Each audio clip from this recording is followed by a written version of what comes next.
Hi everyone. അപ്പോൾ ഇന്ന് നമ്മൾ യൂണിറ്റ് 1 ആണ് സ്റ്റാർട്ട് ചെയ്യാനായിട്ട് പോകുന്നത്. അപ്പം ഇക്കായി ഏക് ഉൽഫത്ത് ഓർ ചാഹത്ത്. അപ്പോൾ ഫസ്റ്റ് യൂണിറ്റിന്റെ പേരെന്താണ്? ഉൽഫത്ത് ഓർ ചാഹത്ത് എന്നാണ്. ഉൽഫത്ത് എന്ന് വെച്ച് കഴിഞ്ഞാൽ എന്തിനോടെങ്കിലും ഉള്ള അതിയായ സ്നേഹം, ഇഷ്ടം, അതിനെയാണ് പറയുന്നത്. ചാഹത്ത് എന്ന് വെച്ച് കഴിഞ്ഞാൽ ആഗ്രഹം. അപ്പം പാഷൻ ആൻഡ് ഡിസയർ എന്നുള്ളതാണ് ഈ ഒരു ടൈറ്റിലിന്റെ അർത്ഥം എന്ന് പറയുന്നത്. ഓക്കെ, അപ്പം എന്താണ് ഇൻട്രൊഡക്ഷനിൽ പറയുന്നത്, അല്ലെങ്കിൽ ഈ ഒരു യൂണിറ്റിനെ കുറിച്ച് എന്താണ് പറയാനുള്ളത്? പ്യാർ ജീവൻ കി സഫലത കാ ആധാർ ഹെ.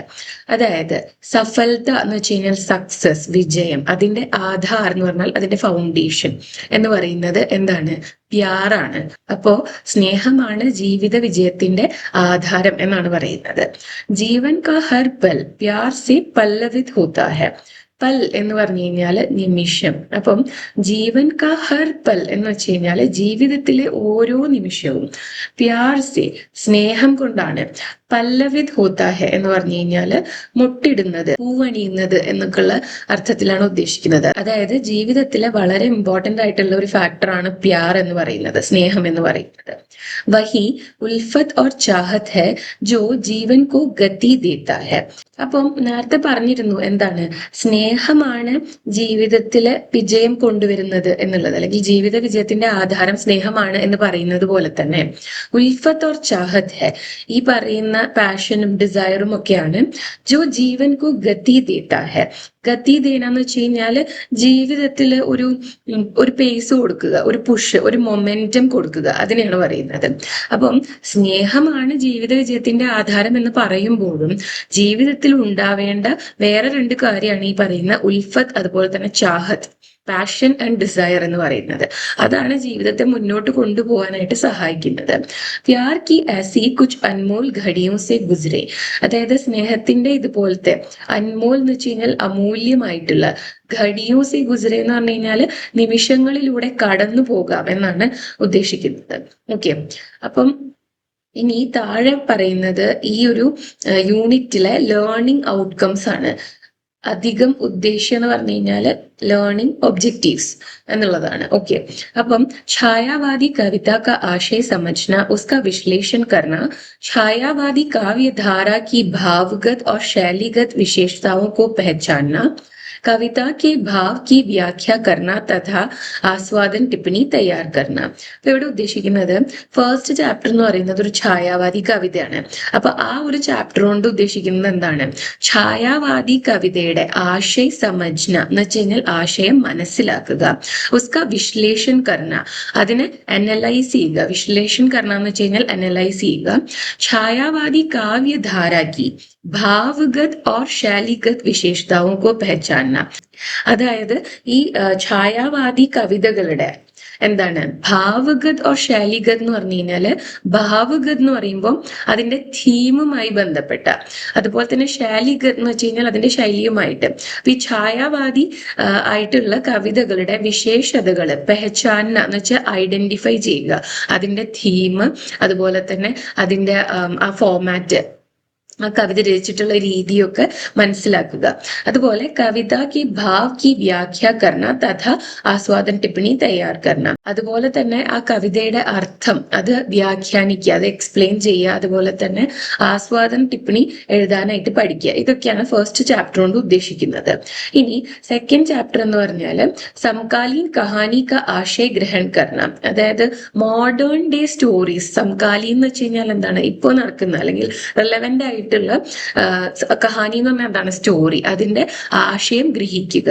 വിശ്ലേഷൺ കർണ, അനലൈസ് ചെയ്യുക. അതുപോലെ തന്നെ ഉസ്കി ഭാഷ പരക് ഓർ ശൈലി പരക് വിശേഷതായി പെഹചാന, അതിന്റെ ഭാഷയുമായി ബന്ധപ്പെട്ട, അതുപോലെ തന്നെ ആ എഴുത്തിന്റെ ശൈലിയുമായിട്ട് ബന്ധപ്പെട്ട വിശേഷതകൾ മനസ്സിലാക്കുക എന്നതിലുപരി ഐഡന്റിഫൈ ചെയ്യുക എന്നുള്ളതാണ്, തിരിച്ചറിയുക. और कहानी के विभिन्न प्रसंगों का सुसंगत विधाന്തരൻ കർണ.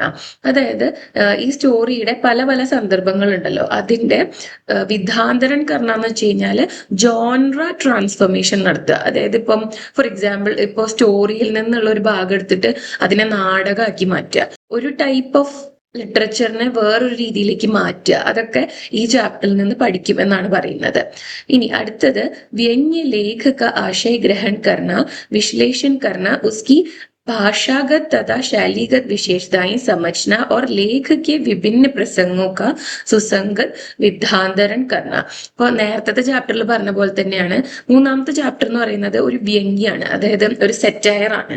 അതായത് സമൂഹത്തിലെ ഒരു ഇമ്പോർട്ടന്റ് ആയിട്ടുള്ള കാര്യത്തിന് ഒരു തമാശ രൂപേണ രചിക്കുന്നതിനെയാണ് നമ്മൾ വ്യംഗ്യം എന്ന് പറയുന്നത്. അപ്പം അതിലും എന്താണ് നിങ്ങൾക്ക് പഠിക്കാനായിട്ടുള്ളത്, ആ വ്യംഗ്യം രചിച്ചിട്ടുള്ള അതിന്റെ ഭാഷ, അതിന്റെ ശൈലി, ആ കാര്യങ്ങളൊക്കെ, അതിന്റെ വിശേഷതകൾ മനസ്സിലാക്കുക. പിന്നെ അതുപോലെ തന്നെ പല പല കോണ്ടെക്സ്റ്റ്, പല പല സന്ദർഭങ്ങളെ എന്താണ് വേറൊരു രീതിയിലേക്ക് മാറ്റി എഴുതാനായിട്ട് പഠിക്കുക എന്നുള്ളതാണ്. അപ്പൊ ആ വ്യംഗ്യയിൽ നിന്ന് ഒരു സ്ക്രിപ്റ്റ് എഴുതാൻ പറഞ്ഞാൽ, ഒരു നാടകം എഴുതാനൊക്കെ പറഞ്ഞാൽ അതിന് നിങ്ങൾ കേപ്പബിൾ ആവും എന്നാണ് പറയുന്നത് ഈ ഒരു യൂണിറ്റ് കംപ്ലീറ്റ് ആവുന്നതോടുകൂടി. ഓക്കെ, ഇനി നമുക്ക് ഫസ്റ്റ് ചാപ്റ്ററിലോട്ട് കടക്കാം. ഇതൊരു കവിതയാണ്, ഇതൊരു ഛായാവാദി കവിതയാണ്. അപ്പോ ഛായാവാദി കവിത എന്ന് പറയുന്നത് കുറച്ച് വായിക്കുമ്പോഴേ പെട്ടെന്ന് മനസ്സിലാവുന്ന ടൈപ്പ് ഓഫ് വാക്കുകളായിരിക്കില്ല, കുറച്ച് ഹാർഡായിട്ടുള്ള ഹിന്ദി ആയിരിക്കും മനസ്സിലാക്കാൻ വേണ്ടിയിട്ട്. അപ്പം ഇത്തരം കവിതകളുടെ പ്രത്യേകത എന്ന് പറഞ്ഞു കഴിഞ്ഞാല് മനുഷ്യ മനസ്സിലെ ഇമോഷൻസ് ഇല്ലേ, ഡീപ്പ് റൂട്ടഡ് ആയിട്ടുള്ള ഇമോഷൻസ്, അതിനെ പ്രകൃതിയിലൂടെ ചിത്രീകരിക്കുന്ന ഒരു രീതിയാണ്. ഡയറക്റ്റ് ആയിട്ടൊന്നും പറയില്ല, പക്ഷെ ഇൻഡയറക്റ്റ് ആയിട്ട് കൺവേ ചെയ്യുന്നത് ഹ്യൂമൻ ഇമോഷൻസ് ആയിരിക്കും.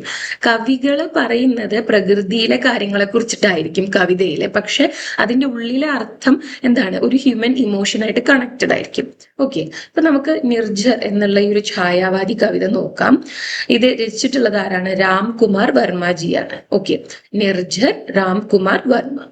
दिल मिलन चाहता है, चुनौती राह बन जाती है, സുനെ ചുനൗത്തി ഭര ഏക് സഫർ. അപ്പം ഇവിടെ ഈ ഒരു ചാപ്റ്ററിന്റെ ഇൻട്രൊഡക്ഷനിൽ ഒരു ലൈൻ കൊടുത്തിട്ടുള്ളതാണ്, ദിൽ മിലൻ ചാത്ത ഹെ എന്ന് വെച്ച് കഴിഞ്ഞാല് ഹൃദയം അല്ലെങ്കിൽ മനസ്സ്, മിലൻ എന്ന് പറഞ്ഞു കഴിഞ്ഞാൽ കൂടിച്ചേരൽ ആണ്, ചാത്ത ഹെ ആഗ്രഹിക്കുന്നത്, ചുനൗത്തി രാഹ് ബൻജാത്തി ഹെ. അപ്പൊ അപ്പോഴുള്ള രാഹ് എന്ന് പറഞ്ഞ വഴി, വഴിയിൽ എന്താണ് ഉണ്ടാവുക? ചുനൗത്തി. ചുനൗത്തി എന്ന് പറഞ്ഞാൽ തടസ്സങ്ങൾ ഉണ്ടായിരിക്കും. അതായത് ഹൃദയം കൂടിച്ചേരൽ ആഗ്രഹിക്കുമ്പോൾ അതിന്റെ വഴിയിൽ ഒരുപാട് തടസ്സങ്ങൾ ഉണ്ടായിരിക്കും എന്നാണ് പറയുന്നത്. സുനെ ചുനൗത്തി ഭര ഏക് സഫർ. എന്നിട്ട് വെല്ലുവിളികൾ നിറഞ്ഞിട്ടുള്ള, ചലഞ്ചസ് നിറഞ്ഞിട്ടുള്ള ഒരു സഫർ, ഒരു യാത്ര, അതിനെ കുറിച്ചിട്ട് കേൾക്കാം എന്നാണ് പറയുന്നത്. ഓക്കെ, അപ്പൊ നമുക്ക് കവിതയിലോട്ട് കടക്കാം. അരേ നിർജൻ വൻ കെ നിർമ്മൽ നിർജ്ജർ. അപ്പോ കവി ഈ ഒരു അരുവിയെ എങ്ങനെയാണ് വിളിക്കുന്നത്? അരേ നിർജൻ വൻ കെ നിർമ്മൽ നിർജ്ജർ. നിർജ്ജൻ എന്ന് വെച്ച് കഴിഞ്ഞാല് ആളില്ലാത്ത, വിജനമായിട്ടുള്ള. വൻ എന്ന് പറഞ്ഞാൽ കാട്. നിർമ്മൽ എന്ന് വെച്ച് കഴിഞ്ഞാൽ പ്യുവർ ആയിട്ടുള്ള. ഹിന്ദിയില് മൽ എന്ന് വെച്ച് കഴിഞ്ഞാൽ ഉദ്ദേശിക്കുന്നത് അഴുക്ക് എന്നുള്ളതാണ്. അപ്പം നിർമ്മൽ എന്ന് പറയുമ്പോൾ പ്യുവർ ആയിട്ടുള്ള, അഴുക്കൊന്നും ഇല്ലാത്ത, പ്യുവർ ആയിട്ടുള്ള എന്നുള്ളതാണ് അർത്ഥം. നിർജ്ജർ അരുവി. അപ്പം കവി ഇങ്ങനെ വിളിക്കുകയാണ്. നോക്കൂ, നിർജൻ വൻ കെ നിർമ്മൽ നിർജ്ജർ. അതായത് വിജനമായ ഈ വനത്തിലെ നിർമ്മലമായിട്ടുള്ള, പ്യുവർ ആയിട്ടുള്ള അരുവി. ഇസ് ഏകാന്ത് പ്രാന്ത് പ്രാങ്കണ്ണെ കിസേ സുനാത്തെ സുമധുർ സ്വർ. അപ്പം കവി ഈ അരുവിയോട്, ഈ ഒരു സ്ട്രീമിനോട് ചോദിക്കുകയാണ്, ഇസ് ഏകാന്ത് പ്രാന്ത് പ്രാങ്കണ്ണെ എന്ന് വെച്ച് കഴിഞ്ഞാല്, പ്രാന്ത് എന്ന് പറഞ്ഞു കഴിഞ്ഞാല് ഒരു സ്ഥലം, ഒരു റീജിയൻ എന്നുള്ള അർത്ഥമേ ഉള്ളൂ. പ്രാങ്കൺ എന്ന് പറഞ്ഞു കഴിഞ്ഞാല് മുറ്റം. അപ്പം ഈ ഏകാന്തമായിട്ടുള്ള സ്ഥലത്തെ, ഈ മുറ്റത്ത്, കിസേ സുനാത്തെ സുമധുർ സ്വർ, ആരെയാണ് കേൾപ്പിക്കുന്നത് ഈ മധുരമായ സ്വരം എന്നാണ് ചോദിക്കുന്നത്. സുനാന എന്ന് പറഞ്ഞാൽ കേൾപ്പിക്കുക, സുമധുർ എന്ന് പറഞ്ഞു കഴിഞ്ഞാല് മധുരമായിട്ടുള്ള, സ്വർ എന്ന് പറഞ്ഞാൽ സ്വരം. അരേ നിർജൻ വൻ കെ നിർമ്മൽ നിർജ്ജർ. എന്നിട്ട് വീണ്ടും പറയാണ്, ഈ വിജനമായിട്ടുള്ള വനത്തിലെ നിർമ്മലമായിട്ടുള്ള അരുവി, അപ്ന ഊച്ചാ സ്ഥാൻ ത്യാഗ് കർ ക്യോ കർത്തേ ഹോ അധപതൻ. എന്നിട്ട് വീണ്ടും ചോദിക്കുകയാണ്, അപ്ന ഊച്ചാ സ്ഥാൻ ത്യാഗ് കർ എന്ന് പറഞ്ഞു കഴിഞ്ഞാൽ തന്റെ ആ ഉയർന്ന സ്ഥാൻ എന്ന് പറയുമ്പോൾ ആ ഒരു പൊസിഷൻ അല്ലെങ്കിൽ പദവി, ത്യാഗ് കർ എന്ന് പറഞ്ഞാൽ ത്യജിച്ചിട്ട്, ക്യോ കർത്തേ ഹോ എന്തിനാണ് ചെയ്യുന്നത്, അധപതൻ താഴോട്ട് വരുന്നത്, അധപതിക്കുന്നത് എന്ന് വെച്ച് കഴിഞ്ഞാല് ഈ അരുവി എന്ന് പറയുന്നത് ഒരു കുറച്ച് ഹയർ ആയിട്ടുള്ള സ്ഥലത്ത് നിന്ന് താഴോട്ടല്ലേ ഒഴുകി വരിക. അപ്പം ഈ ഉയർന്ന സ്ഥലത്ത് നിന്നും എന്തിനാണ് താഴോട്ട് ഒഴുകി വരുന്നത് എന്നാണ് അദ്ദേഹം ചോദിക്കുന്നത്. കോൺ തുമ്ഹാര വ പ്രേമി ഹെ ജിസെ ഖോജ്തെ ഹോ വൻ വൻ. എന്നിട്ട് അടുത്ത ക്വസ്റ്റ്യനിൽ എന്താണ് ചോദിക്കുന്നത്? കോൺ തുമ്ഹാര വ പ്രേമി ഹെ, നിന്റെ ആ ഒരു പ്രേമി ആരാണ്? ജിസെ ഖോജ്തെ ഹോ വൻ വൻ, ആരെയാണോ നീ ഖോജ്ന എന്ന് വെച്ച് കഴിഞ്ഞാൽ അന്വേഷിക്കുക, അന്വേഷിക്കുന്നത് ഓരോ വനത്തിലും എന്നാണ് ചോദിക്കുന്നത്. അപ്പം ആ നീ എല്ലാ വനത്തിലും അന്വേഷിക്കുന്ന ആ പ്രേമി, ആ ലവർ ആരാണ് എന്നാണ് അദ്ദേഹം ചോദിക്കുന്നത്. വിരഹ വ്യഥാമേ അശ്രു ബഹാകർ ജലമൈ കർ ഡാലാ സബ് തൻ, ക്യാ ധോനെ കോ ചലേ സ്വയം അവിദിത് പ്രേമി കെ പദ് രജുകൺ എന്നാണ് ചോദിക്കുന്നത്. അപ്പം വിരഹ വ്യഥ എന്ന് പറഞ്ഞാൽ, വ്യഥ എന്ന് പറഞ്ഞാൽ വേദന. അപ്പം വിരഹത്തിന്റെ വേദനയില് അശ്രു ബഹാക്കർ എന്ന് പറഞ്ഞാല്, അശ്രു എന്ന് പറഞ്ഞാൽ കണ്ണുനീര്, ബഹാക്കർ എന്ന് പറഞ്ഞാൽ ഒഴുക്കിയിട്ട് എന്നുള്ള അർത്ഥമാണ് വരുന്നത്. അപ്പം വിരഹത്തിന്റെ വേദനയില് എന്താണ്? കണ്ണുനീരൊഴുക്കിയിട്ട്, കരഞ്ഞുകൊണ്ട്. ജൽ മൈ കർ ഡാലാ സബ് തൻ, എന്താണ്? തന്റെ തൻ എന്ന് പറഞ്ഞ ശരീരം, ആ ശരീരം മുഴുവൻ ജലമാക്കി കളഞ്ഞു. ക്യാ ധോനി കോ ചലേ സ്വയം അവിദിത് പ്രേമി കെ പദ് രജുകൺ, അങ്ങനെ വിഷമത്തോടെ തന്റെ ശരീരം മുഴുവൻ ഈ ജലമാക്കിയിട്ട്, തന്റെ കണ്ണീരാകുന്ന ജലമാക്കിയിട്ട് എന്താണ്? ഈ തന്റെ പ്രേമിയുടെ പദ് രജുകൺ, അതും തന്റെ അവിദിത് പ്രേമി എന്നാണ് പറയുന്നത്, അജ്ഞാതമായിട്ടുള്ള പ്രേമിയുടെ പദ് രജുകൺ എന്ന് പറഞ്ഞാല് കാലിന്റെ അവിടുത്തെ ധൂല് എന്ന് പറഞ്ഞാല് മണ്ണ്. ഓക്കെ, അപ്പം അത് കഴുകിക്കളയാനായിട്ടാണോ ഇങ്ങനെ ഒഴുകി പോകുന്നത് എന്നാണ് അദ്ദേഹം ചോദിക്കുന്നത്. അതായത് ഒരു വിരഹത്തിന്റെ വേദനയില് കരഞ്ഞിട്ട് തന്റെ ശരീരം മുഴുവൻ ജലമാക്കിയിട്ട് ആ ജലത്തോടു കൂടി ഒഴുകി പോകുന്നത് അൺനോൺ ആയിട്ടുള്ള, അജ്ഞാതമായിട്ടുള്ള ആ ഒരു പ്രേമിയുടെ കാലിന്റെ അവിടെയുള്ള ആ ധൂല്, ആ മണ്ണ് അല്ലെങ്കിൽ ആ പൊടി, അത് കഴുകിക്കളയാനായിട്ടാണോ എന്നാണ് അദ്ദേഹം ചോദിക്കുന്നത്. ലഘു പാഷാണു കെ ടുക്കടെ ബി തുംകോ ദേത്തെ ഹെ ഠോക്കർ ക്ഷൺ ഭർ ഹി അവിചൽ ഹോക്കർ. അതായത് ഈ അരുവി മുകളിൽ നിന്ന് താഴേക്ക് ഇങ്ങനെ ഒഴുകുന്ന സമയത്ത് എന്താണ്, അവിടെ ആ വഴിയിലുള്ള, പാതയിലുള്ള ചെറിയ ചെറിയ കല്ലിന്റെ കഷ്ണങ്ങൾ പോലും അതിന്റെ ആ ഒരു ഒഴുക്കിനെ തടയാനായിട്ട് അതിന് തടസ്സം വരുത്തുന്ന പോലെ നിൽക്കുന്നതാണ്.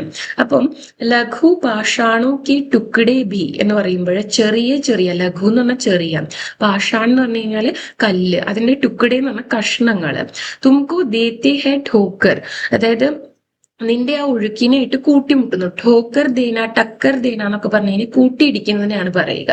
അപ്പം അങ്ങനെ ഉണ്ടാവുമ്പോ എന്താണ്? ഈ അരുവിയുടെ ഒഴുക്കിനെ തടസ്സമായിട്ടാണ് നിൽക്കുന്നത്, അല്ലെ? ക്ഷൺ ബർഹി അ വിചൽ ഹോക്കർ, അപ്പം ഒരു നിമിഷത്തേക്കാണെങ്കിലും ആ വിചൽ ഹോക്കർ എന്ന് പറഞ്ഞാൽ സ്റ്റഡി ആയിട്ട്, മാറ്റമൊന്നും ഇല്ലാതെ ആ കല്ലുകളൊക്കെ അതുപോലെ തന്നെ ഉണ്ടായിരിക്കും, അല്ലെ? കമ്പിത് ഹോത്തേ ഹോ ഗതി ഹോക്കർ, അങ്ങനെ കല്ലിനായിട്ട് കൂട്ടിയിടിക്കുന്ന സമയത്ത് ഈ അരുവി എന്താണ് ഉണ്ടാവുന്നത്? അരുവിയുടെ ആ ഫ്ലോയിൽ ചെറിയൊരു മാറ്റം വരും. ശരിക്കും പറഞ്ഞാല് കമ്പിത് ഹോന എന്ന് പറഞ്ഞാൽ വിറയ്ക്കുക എന്നുള്ള അർത്ഥമാണ്. അപ്പൊ ഇവിടെ ഉദ്ദേശിക്കുന്നത് എന്താണ്? കമ്പിത് ഹോത്തേ ഹോ ഗതി ഖോക്കർ എന്ന് പറഞ്ഞു കഴിഞ്ഞാൽ, ഗതി ഖോന എന്ന് വെച്ച് കഴിഞ്ഞാൽ ഇവിടെ ഉദ്ദേശിക്കുന്നത് ആ ഒഴുക്കിന്റെ ഒരു മൊമെന്റം അത് നഷ്ടപ്പെടുക. എപ്പോഴത്തേക്കാണ്? ജസ്റ്റ് മൊമെന്ററി ആയിട്ട് മാത്രമാണ്. എന്താ? ഒരു നിമിഷത്തേക്ക് മാത്രം ഈ കല്ലുകളായിട്ട് കൂട്ടിയിരിക്കുന്ന സമയത്ത് ഈ അരുവിയുടെ ഒഴുക്ക് ചെറുതായിട്ടൊന്ന് തടസ്സപ്പെടും, അതിനെയാണ് ഉദ്ദേശിക്കുന്നത്. ലഘു ലഹറോ കെ കമ്പിത് കർ സേ കർത്തെ ഉത്സുക് ആലിംഗൻ. അടുത്തതായിട്ട് എന്താ പറയുന്നതെന്ന് വെച്ച് കഴിഞ്ഞാൽ, ഈ അരുവിയിലെ എന്താണ് ലഘു ലഹർ എന്ന് പറഞ്ഞു കഴിഞ്ഞാൽ ചെറിയ ചെറിയ തിരമാലകൾ അല്ലെങ്കിൽ വേവ്സ്. ലഹർ എന്ന് പറഞ്ഞു കഴിഞ്ഞാൽ വേവ്സിനാണ് പറയുന്നത്. ലഹറു കെ കമ്പിത് കർസെ, ലഘു ലഹറു കെ കമ്പിത് കർസെ എന്ന് പറഞ്ഞു കഴിഞ്ഞാല് ചെറിയ ചെറിയ വേവ്സിന്റെ കമ്പിത്ത് എന്ന് പറഞ്ഞാല് വിറയ്ക്കുന്ന, കർ എന്ന് പറഞ്ഞാൽ കരം, കയ്യ്, ആ കൈകൾ കൊണ്ട് കർത്തെ ഉത്സുക് ആലിംഗൻ. ഈ പ്രേമീനെ കണ്ടു കഴിഞ്ഞാല് ഈ അരുവിയുടെ ഉള്ളിലുള്ള വേവ്സ് ഒക്കെ ഈ പ്രേമീനെ കണ്ടാല് കൈ നീട്ടിയിട്ട് പ്രേമീനെ പുണരാനായിട്ട്, ആലിംഗനം ചെയ്യാനായിട്ട് ആഗ്രഹിക്കുന്നത് പോലെയാണ് കവിക്ക് തോന്നുന്നത് എന്നാണ് പറയുന്നത്. ഓക്കെ, ഇതാണ് ഞാൻ ആദ്യമേ പറഞ്ഞത്. ഇങ്ങനത്തെ കവിതകൾ, ഛായാവാദി കവിതകൾ കുറച്ച് കോംപ്ലിക്കേറ്റഡ് ആണ് മനസ്സിലാക്കാനും എക്സ്പ്ലെയിൻ ചെയ്യാനും ഒക്കെ. ഓക്കെ. അപ്പൊ ആ അരുവിയുടെ ഒഴുക്കിനെ കുറിച്ചും അതിന്റെ വഴിയിലുള്ള തടസ്സങ്ങളെ കുറിച്ചും ആ ഒഴുക്ക് കാണുമ്പോൾ കവിക്ക് എന്താണ് തോന്നുന്നത് എന്നൊക്കെ ഉള്ളതാണ് ഇതുവരെ പറഞ്ഞത്. ഇനി അടുത്ത ലൈൻസ് നോക്കുകയാണെങ്കിൽ കോൺ തുംഹേ പഥ് ബത്ലാത്ത ഹെ. പഥ് എന്ന് വെച്ച് കഴിഞ്ഞാല് വഴി എന്നുള്ളതാണ്. അപ്പം ആരാണ് നിനക്ക് വഴി പറഞ്ഞു തരുന്നത്? ബത്ലാത്ത ഹെ എന്ന് പറഞ്ഞു കഴിഞ്ഞാൽ പറഞ്ഞു തരുന്നത് എന്നാണ് ചോദിക്കുന്നത്. മോൻ ഖടേ ഹെ സബ് തരുഗൺ എന്ന് വെച്ച് കഴിഞ്ഞാല് എല്ലാ മരങ്ങളും, തരുഗൺ എന്ന് പറഞ്ഞു കഴിഞ്ഞാല് മരങ്ങള്, ഈ മരങ്ങളെല്ലാം മൗനമായിട്ട് നിൽക്കുകയാണ്. അപ്പോ നിനക്ക് ആരാണ് വഴി പറഞ്ഞു തരുന്നത് എന്നാണ് ചോദിക്കുന്നത്. विचल चल जल का छल छल गिरी पर गिरी गिरी कर कल कल स्वर പൽ പൽ മേ പ്രേമി കെ മൻ മേ ഗൂഞ്ചെ ഓ വിരഹി നിർജർ. ഇപ്പോ ഉദ്ദേശിക്കുന്നത് കവി പിന്നെ ഇത്രയും ഈ ഒരു അരുവിന്റെ ജേർണി മുഴുവൻ കണ്ടിട്ട് അതിനോട് ക്വസ്റ്റ്യൻസ് ചോദിച്ചിട്ട് ലാസ്റ്റ് കവി അതിനോട് പറയുന്ന പോലെയാണ്, അല്ലെങ്കിൽ അതിനൊരു ആശംസ നേരുന്നത് പോലെയാണ് പറയുന്നത്. ആ വിചൽ ചൽ ജൽ കാ ഛൽ ഛൽ. അതായത് ആ വിചൽ എന്ന് പറഞ്ഞു കഴിഞ്ഞാല് സ്റ്റഡി ആയിട്ട് തന്നെ ഇപ്പൊ പോകുന്നത് പോലെ തന്നെ ആ ഒഴുക്ക് മുന്നോട്ട് പോട്ടെ. ജൽ കാ ഛൽ ഛൽ എന്ന് പറഞ്ഞു കഴിഞ്ഞാൽ ഈ അരുവിയുടെ ഒഴുക്കിന്റെ ശബ്ദത്തെയാണ് ഛൽ ഛൽ എന്ന് ഉദ്ദേശിക്കുന്നത്. ഗിരി പർ ഗിരി ഗിരി കർ കൽ കൽ സ്വർ. അതായത് ഗിരി എന്ന് പറഞ്ഞ ആ പർവ്വതം, ആ മൗണ്ടെയിന്റെ മുകളില് ഗിരി ഗിരി അതായത് വീണിട്ട് കർ കൽ കൽ സ്വർ, ഈ കൽക്കൽ എന്നുള്ള സൗണ്ട് ഉണ്ടാക്കാനായിട്ട്. പൽ പൽ മേ പ്രേമി കെ മൻ മേ, ഓരോ നിമിഷത്തിലും എന്താണ് ഈ പ്രേമിയുടെ മനസ്സില് ഗൂഞ്ചെ ഓ വിരഹി നിർജർ. ഗൂഞ്ചെ എന്ന് വെച്ച് കഴിഞ്ഞാൽ ഗൂഞ്ചിന എന്ന് പറഞ്ഞാൽ മുഴങ്ങി കേൾക്കുക. അപ്പൊ മുഴങ്ങി കേൾക്കട്ടെ ഓ വിരഹി നിർജർ. ഈ വിരഹി ആയിട്ടുള്ള, അതായത് ഈ വിരഹത്തിന്റെ വേദനയുള്ള ഈ ഒരു നിർജർ, ഈ അരുവിയുടെ ഒഴുക്ക് പ്രേമിയുടെ മനസ്സില് മുഴങ്ങി കേൾക്കട്ടെ എന്നാണ് പറയുന്നത്. തന്റെ പ്രേമിക്കായിട്ട് ഒഴുകുന്ന ഈ ഒരു അരുവി, അതിന്റെ എക്സിസ്റ്റൻസ് എപ്പോഴും നിലനിൽക്കട്ടെ എന്നുള്ളത്, അല്ലെങ്കിൽ ആ ഒഴുക്ക് തിരിച്ചറിയപ്പെടട്ടെ എന്നുള്ള രീതിയിലാണ് ലാസ്റ്റ് പറയുന്നത്. ഓക്കെ. അപ്പൊ അതാണ് പറഞ്ഞത്, ഇത് കുറച്ച് കോംപ്ലിക്കേറ്റഡ് ആയിട്ടുള്ള ഒരു ടൈപ്പ് ഓഫ് കവിതയാണ്. പിന്നെ അടുത്തതായിട്ട് ഇതിന് താഴെ എന്താണ് പറയുന്നത് നമുക്ക് നോക്കാം. ഏക് ഝലക് പ്രേം ഓർ വിരഹ കാ മാർമിക് ചിത്രൺ ഛായാവാദി കവിത കാ സൗന്ദര്യ ഹെ. അതായത് സ്നേഹം അതുപോലെ തന്നെ വിരഹം, വിരഹം എന്ന് പറഞ്ഞാൽ എന്താ, സെപ്പറേഷൻ, അതിന്റെ മാർമിക് ചിത്രം എന്ന് പറഞ്ഞാൽ ടച്ചിങ് ആയ രീതിയിലുള്ള ഒരു ചിത്രണം ഛായാവാദി കവിതയുടെ സൗന്ദര്യമാണ്. ഛായാവാദ് മേ വിരഹ പ്രേം കി കസോട്ടി ഹെ. അതായത് ഈ നിയോ റൊമാൻറ്റിസിസം എന്നുള്ള ഈ ഒരു ജോൺറ, ഛായാവാദം എന്ന് പറഞ്ഞാൽ അതാണ്. അപ്പം ഈ ഛായാവാദിലെ വിരഹം എന്ന് പറയുന്നത് പ്രേം കി കസോട്ടി ഹെ എന്ന് പറഞ്ഞു കഴിഞ്ഞാല് സ്നേഹത്തിന്റെ ഒരു ഉരകല്ലാണ് എന്നുള്ളതാണ് അതിന്റെ അർത്ഥം. എന്ന് വെച്ചാൽ ഉദ്ദേശിക്കുന്നത് ഈ ഗോൾഡിന്റെ പ്യൂരിറ്റി ചെക്ക് ചെയ്യുന്ന ഒരു കല്ലുണ്ടല്ലോ, അപ്പം അതുപോലെ തന്നെ പ്രേമം യഥാർത്ഥമാണെങ്കിൽ, സ്നേഹം യഥാർത്ഥമായിട്ടുള്ളതാണെങ്കിലും അതിന്റെ ഭാഗമായിട്ട് വിരഹവും ഉണ്ടായിരിക്കും എന്നാണ് ഉദ്ദേശിക്കുന്നത്. അന്തർമൻ കി അനുഭൂതിയോ കോ പ്രകൃതി के माध्यम से रंग देकर ഛായാവാദി കവി ചിത്രാത്മക് വർണ്ണൻ കർത്തേ ഹെ. എന്ന് വെച്ചാൽ ഇത്രേ ഉദ്ദേശിക്കുന്നുള്ളൂ, മനുഷ്യ മനസ്സിന്റെ ഉള്ളിന്റെ ഉള്ളിലുള്ള ഫീലിങ്സ് ഉണ്ടല്ലോ, അതിനെ പ്രകൃതിയിലൂടെ കവി ചിത്രീകരിക്കുന്നു എന്നുള്ളതാണ്. ഓക്കെ.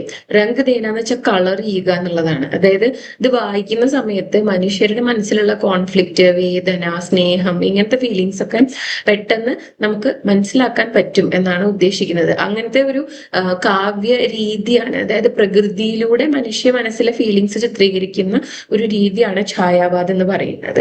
പ്രകൃതി കെ ഹർ കൺ മേ ഛായാവാദി കവി പ്രേം കോ ഡൂംഡ്തേ ഹെ. ഛായാവാദി കവികൾ പ്രകൃതിയുടെ ഓരോ കണത്തിലും എന്താണ് സ്നേഹമാണ് തിരയുന്നത് എന്നാണ് പറയുന്നത്. ഢൂണ്ട്നാന്ന് വെച്ചാൽ എന്താണ്, തിരയുക. യഹാ നിർജർ കെ മാധ്യം സെ പ്രേം കെ രഹസ്യ കോ ഖോൽനെ കാ പ്രയാസ് കവി കർത്തേ ഹെ. ഇവിടെ ഈ നിർജർ അല്ലെങ്കിൽ ഈ ഒരു സ്ട്രീം, ഇതിന്റെ മാധ്യം സെ എന്ന് പറഞ്ഞാൽ ഇതിലൂടെ, ഈ അരുവി എന്ന ആ ഒരു ഫാക്ടർ, പ്രകൃതിയിലെ അരുവിയിലൂടെ പ്രേം കെ രഹസ്യ കോ ഖോൽനെ കാ പ്രയാസ് കവി കർത്തേ ഹെ. സ്നേഹത്തിന്റെ ആ ഒരു രഹസ്യം എന്താണെന്ന് അതിന്റെ ചുരുളഴിക്കാൻ വേണ്ടിയിട്ടുള്ള ഒരു അറ്റംപ്റ്റ് ആണ് കവി നടത്തുന്നത് എന്നാണ് പറയുന്നത്. ഓക്കെ. ഇനി ഈ ഒരു ചാപ്റ്ററിന്റെ ഒരു എക്സ്പ്ലനേഷൻ ലാസ്റ്റ് ടെക്സ്റ്റ് ബുക്കിന്റെ എൻഡിൽ കൊടുത്തിട്ടുണ്ട്. അതും കൂടി പറഞ്ഞാലാണ് ഇത് കംപ്ലീറ്റ് ആവുള്ളൂ. ക്വസ്റ്റ്യൻ ആൻസർ വീഡിയോ നമുക്ക് സെപ്പറേറ്റ് ഒരു വീഡിയോ ആയിട്ട് ചെയ്യാം കേട്ടോ. अंतर्मन की अनुभूतियों को प्रकृति के माध्यम से रंग देकर ഛായാവാദി കവി ചിത്രാത്മക വർണ്ണൻ करते हैं. നേരത്തെ പറഞ്ഞ സെയിം കാര്യം തന്നെയാണ് ഇവിടെ പറഞ്ഞിട്ടുള്ളത്. എന്താണ്, പ്രകൃതിയിലൂടെ ഒരു കളർഫുൾ ആയ രീതിയിൽ മനുഷ്യരുടെ മനസ്സിന്റെ ഉള്ളിലുള്ള കാര്യങ്ങളെ ചിത്രീകരിക്കുന്ന ആളുകളാണ് ഛായാവാദി കവികൾ എന്ന് പറയുന്നത്. प्रकृति की कण कण में सौंदर्य खोजने वाली छायावादी अनुभूति में रहस्यात्मकता का सुंदर സമന്വയ ദേഖ് സക്തേ ഹെ. പ്രകൃതിയുടെ ഓരോ കണത്തിലും സൗന്ദര്യ ഖോജ്നെ വാലി എന്ന് വെച്ച് കഴിഞ്ഞാൽ സൗന്ദര്യം അന്വേഷിക്കുന്ന ഛായാവാദി അനുഭൂതിമേ, ഈ ഛായാവാദി അനുഭൂതിയില് രഹസ്യാത്മകത കാ സുന്ദർ സമന്വയ ദേഖ് സക്തേ ഹെ.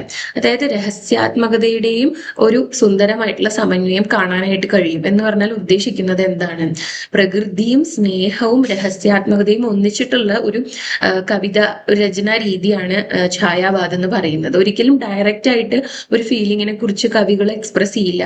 അതിന് പകരം പ്രകൃതിയിലെ ഒരു ഉദാഹരണം എടുത്തിട്ടാണ് പറയുക. അതാണ് ഉദ്ദേശിക്കുന്നത്. പ്രകൃതി കെ ഏകാന്ത നിർജൻ മാഹോൽ മേ ഝർന അപ്നി യാത്ര കി ശുരുവാത് കർത്താ ഹെ. പ്രകൃതിയിലെ ഏകാന്തമായിട്ടുള്ള വിജനമായിട്ടുള്ള മാഹോൽ എന്ന് പറയുമ്പോൾ ആ ഒരു സാഹചര്യം, അതില് എന്താണ്, ഝർന അപ്നി യാത്ര കി ശുരുവാത് കർത്താ ഹെ. ഈ ഒരു അരുവി തന്റെ യാത്ര ആരംഭിക്കുന്നു. ശുരുവാത് കർത്താ ഹെ എന്ന് പറയുമ്പോൾ ആരംഭിക്കുന്നു. വിരഹ സെ ഉത്പന്ന അസീം വേദന ഭി ഝർനെ കെ ലിയെ ആകെ ബഡ്നെ കി ഊർജ ബൻതി ഹെ. വിരഹത്തിൽ നിന്ന് ഉൽപ്പന്നമായിട്ടുള്ള അസീം എന്ന് പറഞ്ഞു കഴിഞ്ഞാല് സീമയില്ലാത്ത എന്നാണ്. അതായത് ലിമിറ്റ്ലെസ് ആയിട്ടുള്ള ഒരു എന്താണ് വേദനയും झरने के लिए आगे बढ़ने की ഊർജ ബൻതി ഹെ. ഈ ഒരു അരുവിക്ക് ആകെ बढ़ने के लिए മുന്നോട്ട് പോവാനായിട്ടുള്ള ഒരു ഊർജമാകുന്നു. ഇസ് പ്രകാർ കവിത പ്രകൃതി के अंगों उपांगों के माध्यम से अपने प्रेमी को ढूंढने के लिए अकेले निकलने वाले झरने का ചിത്ര പ്രസ്തുത करती है. അപ്പോ ഇപ്രകാരം കവിത പ്രകൃതിയിലെ പല പല കാര്യങ്ങളിലൂടെ എന്താണ്, അപ്നെ പ്രേമിക്കോ ഢൂണ്ട്നെ കെ ലിയെ, തന്റെ പ്രേമിയെ അന്വേഷിക്കാനായിട്ട് അക്കേലെ നിക്കൽനെ വാലെ, ഒറ്റയ്ക്ക് ഇറങ്ങി പുറപ്പെട്ടിട്ടുള്ള ഝർനെ കാ ചിത്ര പ്രസ്തുത करती है. ആ ഒരു അരുവിയുടെ ചിത്രമാണ് ഇവിടെ എന്താണ് വരച്ചു കാണിക്കുന്നത്. യഹാ പ്രകൃതി മാനവീയ പ്രവൃത്തിയോ സെ ഭർപൂർ ഹെ. കബി हंसती हुई, कभी रोती हुई, कभी पूछती हुई, कभी शर्माती हुई, सब कहीं अपनी उपस्थिति जता रही है. അപ്പൊ ഇവിടെ ഈ പ്രകൃതി എന്ന് പറയുന്നത് മാനവീയ പ്രവൃത്തിയോ സെ ഭർപൂർ എന്ന് വെച്ച് കഴിഞ്ഞാല് മനുഷ്യരുടെ ഫീച്ചേഴ്സ് കൊണ്ട് നിറഞ്ഞതാണ്. അതായത് ഇപ്പൊ ഇംഗ്ലീഷിൽ ഇപ്പൊ നിങ്ങൾ അപ്രിസിയേഷൻ ഒക്കെ എഴുതുന്ന സമയത്ത് പേഴ്സോണിഫിക്കേഷൻ എന്ന് പറഞ്ഞിട്ടുള്ള ഒരു കാര്യത്തെ കുറിച്ച് കേട്ടിട്ടുണ്ടായിരിക്കും. അതെന്താണ്, പ്രകൃതിക്ക് മനുഷ്യരുടേതായ ഫീച്ചേഴ്സ് കൊടുത്ത് എഴുതുന്നതിനെയാണ് പേഴ്സോണിഫിക്കേഷൻ എന്ന് പറയുന്നത്. അപ്പം അതേ കാര്യം തന്നെയാണ് ഇവിടെ ഹിന്ദിയിലും ഉപയോഗിച്ചിട്ടുള്ളത്. കബി ഹസ്തി ഹുയി, കബി റോത്തി ഹുയി, കബി പൂച്ച്തി ഹുയി, കബി ശർമാത്തി ഹുയി എന്ന് പറഞ്ഞു കഴിഞ്ഞാല് പലപ്പോഴും ഹസ്തി ഹുയി ചിരിച്ചുകൊണ്ട്, കബി റോത്തി ഹുയി കരഞ്ഞുകൊണ്ട്, പൂച്ച്തി ഹുയി ചോദിച്ചുകൊണ്ട്, ശർമാത്തി ഹുയി എന്ന് വെച്ച് കഴിഞ്ഞാല് നാണിച്ചുകൊണ്ട്, കഹി അപ്നി ഉപസ്ഥിതി ജതാ രഹി ഹെ, എവിടെയോ തന്റെ ഉപസ്ഥിതി കാണിച്ചുകൊണ്ടിരിക്കുകയാണ്, തന്റെ പ്രസൻസ് കാണിച്ചുകൊണ്ടിരിക്കുകയാണ് ഈ ഝർന എന്ന് പറയുന്നത്, അല്ലെങ്കിൽ പ്രകൃതി എന്ന് പറയുന്നത്. ഝർന വിരഹ പീഡാസെ വ്യഥിത് ഹെ. അപ്പം ഈ ഒരു അരുവി ഈ വിരഹത്തിന്റെ വേദനയാല് വിഷമിച്ചിങ്ങനെ ഇരിക്കുകയാണ്. വ അപ്നെ അജ്ഞാത പ്രേമി കോ ഢൂണ്ട്നെ കെ ലിയെ ആതുർ ഹെ. അപ്പൊ ഈ അരുവി തന്റെ ആ അജ്ഞാതമായിട്ടുള്ള മറ്റുള്ളവർക്ക് അറിയാത്ത ആ ഒരു പ്രേമിയെ അന്വേഷിക്കാനായിട്ട് ആതുർ ഹെ എന്ന് പറഞ്ഞു കഴിഞ്ഞാല് എന്താണ്, ആകുലപ്പെട്ടിരിക്കുകയാണെന്നുള്ള അർത്ഥമാണ്. അപ്പം തന്റെ ഈ അജ്ഞാത പ്രേമീനെ അന്വേഷിക്കാൻ വേണ്ടി ഇങ്ങനെ ആകുലപ്പെട്ട് ഒഴുകിക്കൊണ്ടിരിക്കുകയാണ് ഈ പറയുന്ന അരുവി. सुमधुर स्वर में मौनालाप करते हुए एकांत को चीर कर बढ़ने वाला झरना अटल विश्वास के सहारे आगे बढ़ता है. അങ്ങനെ സുമധുരമായിട്ടുള്ള ഈ സ്വരത്തോടൊപ്പം ഒരു മൗനാലാപം നടത്തിക്കൊണ്ട് ഏകാന്ത് കോ ചീർക്കർ എന്ന് പറഞ്ഞാല്, ചീർണ എന്ന് വെച്ച് കഴിഞ്ഞാല് സ്പ്ലിറ്റ് ചെയ്തുകൊണ്ട് അല്ലെങ്കിൽ തുരന്നുകൊണ്ട് എന്നുള്ള അർത്ഥമായിരിക്കാം. അതായത് ആ ഏകാന്തതയ്ക്ക് ഒരു ഭംഗം വരുത്തിയിട്ട് ഒരു ശബ്ദത്തിലാണല്ലോ ഈ സ്ട്രീം ഇങ്ങനെ ഒഴുകി പോവുക. അങ്ങനെ മുന്നോട്ട് പോയിക്കൊണ്ടിരിക്കുകയാണ് ഝർന.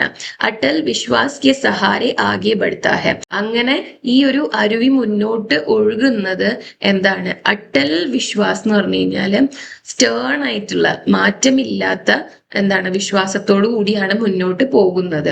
സഹാര എന്ന് പറഞ്ഞാല് ആശ്രയം എന്നുള്ളതാണ്. അപ്പം ഭംഗം വരാത്ത അല്ലെങ്കിൽ മാറ്റമില്ലാത്ത ആ ഒരു വിശ്വാസത്തിന്റെ പുറത്താണ്, അതിന്റെ ആശ്രയത്തോടു കൂടിയാണ് ഈ ഒരു ഝർണ മുന്നോട്ട് ഒഴുകിക്കൊണ്ടിരിക്കുന്നത് എന്നാണ് പറയുന്നത്. നിർജർ കിലിയെ പ്രണയ് സമർപ്പൺ ഹെ. നിർജറിനെ സംബന്ധിച്ചിടത്തോളം പ്രണയം എന്ന് പറയുന്നത് സമർപ്പണമാണ്. പ്രണയ് കി ജീത് കെ ലിയെ മൻ കി അഹം കോ ഛോഡ്നെ കോ വ തയ്യാർ ഹോ ജാതാ ഹെ. അതായത് ഈ പ്രണയത്തിന്റെ വിജയത്തിന് വേണ്ടിയിട്ട് മനസ്സിന്റെ അഹം എന്ന് വെച്ച് കഴിഞ്ഞാൽ അഹങ്കാരം, അത് ഛോഡ്നേക്കോ, അത് വിട്ടുകളയാനായിട്ട് വ തയ്യാർ ഹോ ജാതാ ഹെ. എന്താണ്? ഈ ഒരു അരുവി തയ്യാറാവാണ്.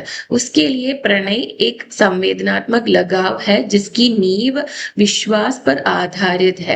ഈ നിർജറിനെ സംബന്ധിച്ചിടത്തോളം പ്രണയം എന്ന് പറയുന്നത് ഒരു ഇമോഷണൽ ആയിട്ടുള്ള, സംവേദനാത്മകം എന്ന് പറഞ്ഞു കഴിഞ്ഞാൽ എന്താണ്?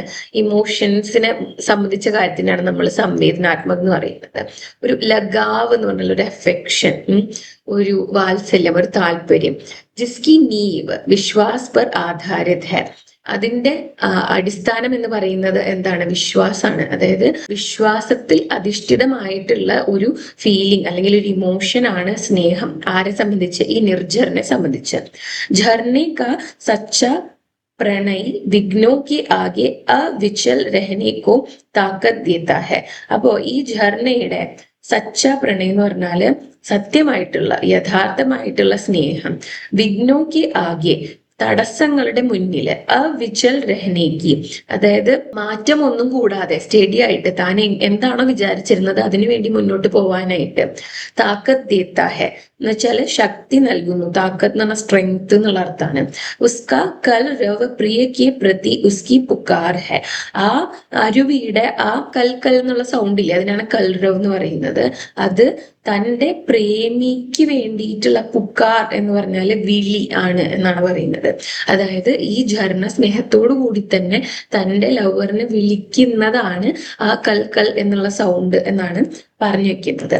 ഛായാവാദ് പ്രേം और प्रकृति को अलग नजरिए से देखने वाला കാവ്യ ആന്തോളൻ ഹെ. ഛായാവാദ് എന്ന് പറയുന്നത് പ്രേം അതുപോലെ തന്നെ പ്രകൃതി, ഇതിനെ അലഗ് നസറിയസെ, വ്യത്യസ്തമായിട്ടുള്ള ഒരു നസറിയ എന്ന് പറഞ്ഞ ഒരു വ്യൂ പോയിന്റ്, അങ്ങനെ നോക്കി കാണാനായിട്ടുള്ള ഒരു കാവ്യ ആന്തോളനമാണ്. ഉസ്മേ ബാഹരി ദിഖാവെ കെ ബജായ് ആന്തരിക് ഭാവനാओं का കലാത്മക് ചിത്रण होता है.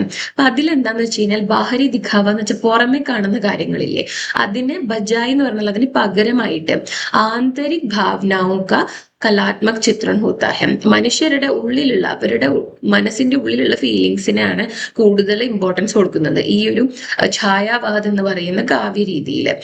ഛായാവാദി കവിത പ്രകൃതി കെ കൺ കൺമേ അജ്ഞാത് കോ ഡൂണ്നെ കി കോശിഷ് ഹെ. ഛായാവാദി കവിത എന്ന് പറയുന്നത് പ്രകൃതിയുടെ ഓരോ കണത്തിലും അജ്ഞാതമായിട്ടുള്ള ഒരു കാര്യത്തെ അന്വേഷിക്കാനായിട്ടുള്ള ഒരു കോശിഷ് എന്ന് പറഞ്ഞാൽ ഒരു ശ്രമമാണ് എന്നാണ് പറയുന്നത്. കവിത മേ സുൻസാൻ വൻ മേ ബഹനെ വാലി ഝർണി കാ ചിത്रण ഹെ. കവിതയിലെ സുൻസാൻ എന്ന് പറഞ്ഞു കഴിഞ്ഞാൽ വിജനമായിട്ടുള്ള എന്നുള്ളതാണ് കേട്ടോ. അങ്ങനെ വിജനമായിട്ടുള്ള എന്താണ്, വനത്തില് ബഹനെ വാലെ ഒഴുകിക്കൊണ്ടിരിക്കുന്ന ഝർണെ കാ ചിത്रण ഹെ, ഒരു അരുവിയുടെ ചിത്രണമാണുള്ളത്. ഝർണെ കോ നിർമ്മൽ കഹക്കർ കവിത കി ഛായാവാദി ദൃഷ്ടിനെ ആത്മാ കി നിർമ്മലത കോ ദിഖായ ഹെ. അപ്പം ഈ ഒഴുകുന്ന അരുവി എന്ന് പറയുന്നത് അത് പ്യുവർ ആണ് എന്ന് കവിതയിൽ പറയുന്നുണ്ട്. അതുകൊണ്ട് എന്താണ് ഉദ്ദേശിക്കുന്നത്? ആത്മാവിന്റെ പ്യൂരിറ്റിനെയാണ് ഉദ്ദേശിക്കുന്നത്. ഓക്കെ. ജർനെ കെ ബഹാവ് കോ കവിത ജീവൻ കി ഗതി സെ ജോഡ്തി ഹെ. ഈ ഒരു അരുവിയുടെ ഒഴുക്കില്ലേ, അതിനെ ജീവന്റെ ഒഴുക്കുമായിട്ട്, അതായത് മനുഷ്യരുടെ ജീവിതത്തിന്റെ ഒഴുക്കുമായിട്ട് ആണ് ഈ കവിതയിൽ കണക്ട് ചെയ്യാനായിട്ട് നോക്കുന്നത്. ജോഡന എന്ന് വെച്ച് കഴിഞ്ഞാൽ കണക്ട് ചെയ്യുക, ജോയിൻ ചെയ്യുക എന്നൊക്കെയുള്ള അർത്ഥമാണ്. ജീവൻ കാ മത്ലബ് ഹെ ആകെ ബഡ്ന. ജീവിതത്തിന്റെ അർത്ഥം, മത്ലബ് എന്ന് പറഞ്ഞ അർത്ഥം എന്താണ്? ആകെ ബഡ്ന, മുന്നോട്ട് പോവുക എന്നുള്ളതാണ്.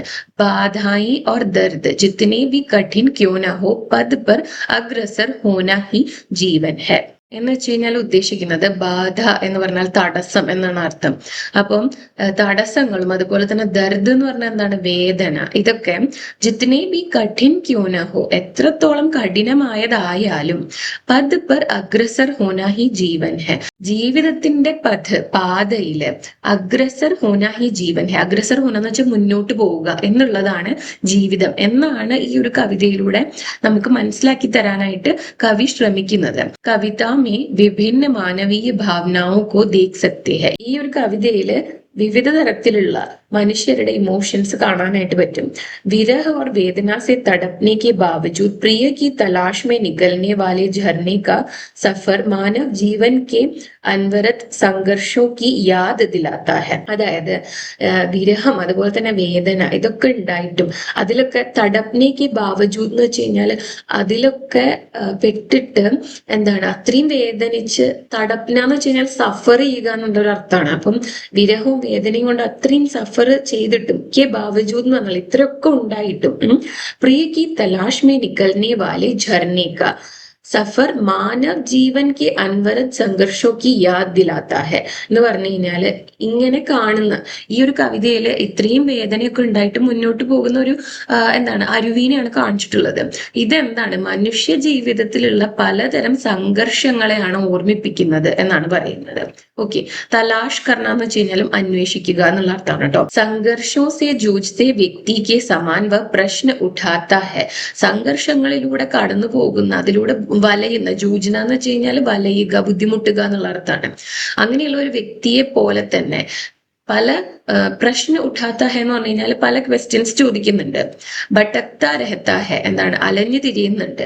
ബേചാൻ രഹത്ത ഹെ, ബേചാൻ എന്ന് പറഞ്ഞാൽ സമാധാനം ഇല്ലാതെ ഇങ്ങനെ റെസ്റ്റ്ലെസ് ആയിട്ട് ഇരിക്കുന്നുണ്ട്. യേ കവിത കോ സംവേദനാത്മക് സ്ഥർ കി ഓർ ലേ ജാത്തി ഹെ, ഇത് കവിതയെ സംവേദനാത്മക് എന്ന് പറയുമ്പോൾ എന്താണ് ആ ഒരു ഇമോഷണൽ ആയിട്ടുള്ള ഇമോഷൻസ് കൺവേ ചെയ്യുന്ന രീതിയിലുള്ള സ്ഥർ കി ഓർ ലേ ജാത്തി ഹെ എന്ന് പറഞ്ഞു കഴിഞ്ഞാൽ ആ ഒരു സ്ഥർ എന്ന് പറഞ്ഞാൽ ആ ഒരു ലെവൽ, ആ ലെവലിലേക്ക് എത്തിക്കുന്നു.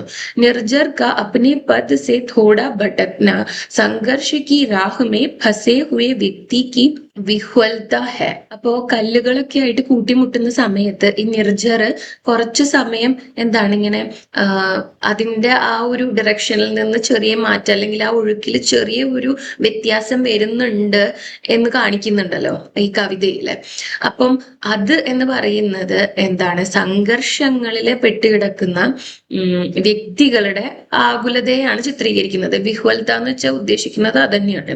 അതായത് നിർജർ കോൺസ്റ്റന്റ് ആയിട്ട് മൈൻഡിൽ എന്താണ് വെച്ചിട്ടുള്ളത്, തന്റെ പ്രേമിനെ കണ്ടുപിടിക്കണം എന്ന് വിചാരിച്ചിട്ട് തന്നെ ഒഴുകുന്നത്. പക്ഷെ മൊമെന്ററി ആയിട്ട് അതിന്റെ ഒഴുക്കിന്റെ ഡയറക്ഷനിലൊക്കെ ചെറിയ മാറ്റം വരും ഈ തടസ്സങ്ങൾ അനുസരിച്ചിട്ട്.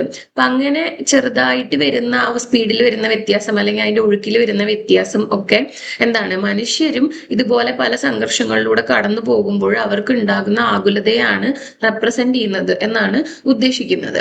പരന്തു ജോ അപ്നെ ലക്ഷ്യ മേ അവിചൽ രഹത്തെ ഹൈ വ रुकावटों में क्षणिक घबराहट के बावजूद आगे ही बढ़ता है.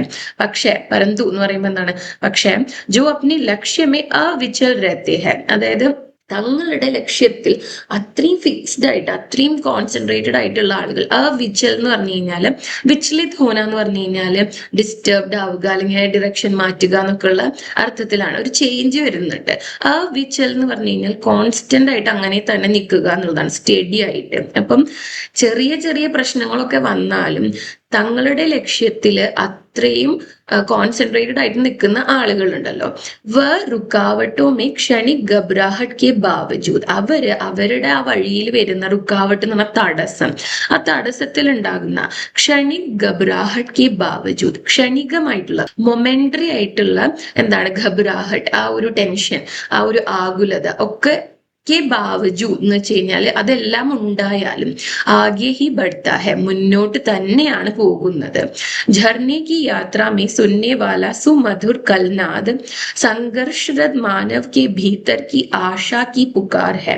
അപ്പൊ ഈ കവിതയിലെ കവി പറയുന്ന ഈ ഝർന മുന്നോട്ട് ഒഴുകുന്ന സമയത്ത് കേൾക്കുന്ന ആ സുമധുരമായിട്ടുള്ള ആ ഒരു കൽനാദ്, ആ കൽക്കൽ എന്ന് പറയുന്ന സൗണ്ട് ഇല്ലേ, ഝർണയുടെ ഒഴുക്കിന്റെ ആ ഒരു സൗണ്ട് എന്ന് പറയുന്നത് സംഘർഷ ദർദ മാനവ്ക്ക്, സംഘർഷങ്ങൾ അനുഭവിക്കുന്ന, സംഘർഷങ്ങളിലൂടെ കടന്നു പോകുന്ന മനുഷ്യരുടെ ഭീതർ കി ആശാ കി പുകാർ ഹെ, അവരുടെ ഭീതർ എന്ന് വെച്ച് കഴിഞ്ഞാൽ അന്തർ, അവരുടെ ഉള്ളിലുള്ള ആശയുടെ പുകാർ എന്ന് പറഞ്ഞാൽ വിളി എന്നാണ് അർത്ഥം, ആണ് എന്നാണ് പറയുന്നത്. അതായത് ഈ ഝർണയിലൂടെ കവി ചിത്രീകരിക്കുന്നത് സംഘർഷങ്ങളിലൂടെ കടന്നു പോകുന്ന മനുഷ്യരുടെ മനസ്സിനെയാണ്. അപ്പോൾ ഈ ഝർണയുടെ സൗണ്ട് എന്ന് പറഞ്ഞിട്ട് കവിതയിൽ പറഞ്ഞിട്ടുള്ള ആ കൽക്കൽ എന്നുള്ള സൗണ്ട് ഉണ്ടല്ലോ, അതെന്ന് പറയുന്നത് എന്നെങ്കിലും എനിക്ക് എന്റെ ലക്ഷ്യത്തിൽ എത്താൻ വേണ്ടി പറ്റും, ഈ തടസ്സങ്ങളൊക്കെ ക്ഷണികമായിട്ടുള്ളതാണ്, ഞാൻ മുന്നോട്ട് തന്നെ പോകും എന്നുള്ള ആ ഒരു ഹോപ്പിനെയാണ് സൂചിപ്പിക്കുന്നത് എന്നാണ് പറഞ്ഞു വെക്കുന്നത്. ഓക്കെ, എനിക്കറിയാം ഈ കവിത കുറച്ചധികം തന്നെ കോംപ്ലിക്കേറ്റഡ് ആണ് എന്നുള്ളത്, പിന്നെ കുറച്ചധികം ലോങ്ങും ആണ് ഈ വീഡിയോ എന്ന് പറയുന്നത്. പക്ഷെ ഐ ഹോപ്പ് നിങ്ങൾക്ക് ഇത് യൂസ്ഫുൾ ആയിട്ടുണ്ടാവും. അപ്പം ഈ ഒരു വീഡിയോ എൻഡ് ചെയ്യുന്നതിന് മുൻപായിട്ട് നമുക്ക് കവിന്റെ പ്രൊഫൈൽ ഒന്ന് ചെക്ക് ചെയ്യാം. രാംകുമാർ വർമ്മ, അദ്ദേഹം 1905 ജനിച്ചത്. സാഗർ മധ്യപ്രദേശിലാണ് ജനിച്ചത് കേട്ടോ. പ്രമുഖ് രചനായി എന്ന് പറയുന്നത് അഞ്ജലി, ഹിംഹാസ്, നിഷീധ് തുടങ്ങിയവയാണ്. അദ്ദേഹം കവിതകളും ഏകാംഗി, ആലോചന എന്ന് പറഞ്ഞ ക്രിറ്റിസിസം എല്ലാം ചെയ്തിരുന്നു. പിന്നെ അദ്ദേഹത്തിന് പത്മഭൂഷൺ, ദേവ് പുരസ്കാർ തുടങ്ങിയവയാണ് ലഭിച്ചിട്ടുള്ളത് പുരസ്കാരങ്ങളായിട്ട്. 1990 അദ്ദേഹം അന്തരിച്ചു. അപ്പം ഒന്നോ രണ്ടോ കൃതിന്റെ പേരൊന്ന് നോട്ട് ചെയ്ത് വെക്കുക കേട്ടോ കവിന്റെ ഒപ്പം തന്നെ. കാരണം എന്താന്ന് വെച്ച് കഴിഞ്ഞാൽ ഇനി അങ്ങോട്ട് ആസ്വാദന ടിപ്പണിയും കാര്യങ്ങളൊക്കെ എഴുതുന്ന സമയത്ത് നിങ്ങൾക്ക് ഒന്നോ രണ്ടോ കൃതികളുടെ പേര് എഴുതേണ്ടതായിട്ട് വരും. അപ്പൊ അതൊന്ന് നോട്ട് ചെയ്ത് വെക്കുക. ഓക്കെ, അപ്പൊ ഇന്നത്തെ വീഡിയോ ഇത്രയേ ഉള്ളൂ. ഈ വീഡിയോ നിങ്ങൾക്ക് യൂസ്ഫുൾ ആയിട്ടുണ്ടാവുന്ന കരുതുന്നു. യൂസ്ഫുൾ ആയിട്ടുണ്ടെങ്കിൽ വീഡിയോ ലൈക്ക് ചെയ്യുക, ഷെയർ ചെയ്യുക, ചാനൽ സബ്സ്ക്രൈബ് ചെയ്യുക. അതുപോലെ തന്നെ നിങ്ങളുടെ സജഷൻസ് എന്നെ കോമെന്റ്സിൽ എഴുതി അറിയിക്കുക കേട്ടോ. Thanks for watching the video.